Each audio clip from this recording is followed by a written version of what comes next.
Tiga rumah yang dihuni 4 keluarga di Jalan Medan Banda Aceh, Gampong Kapa, Kecamatan Langsa Timur, Kota Langsa, Kamis malam ludes terbakar. Sumber api diduga berasal dari salah satu rumah warga yang kemudian menjalar ke rumah lainnya.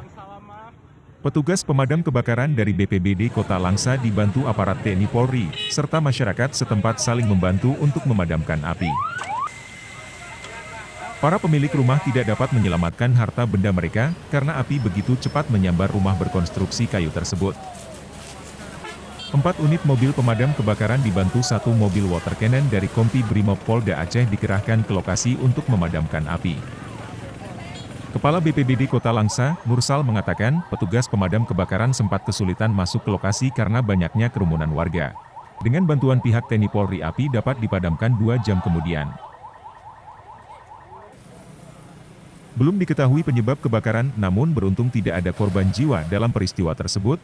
Untuk sementara korban kebakaran mengungsi ke rumah tetangga dan keluarga terdekat. Tim Liputan Aceh Video.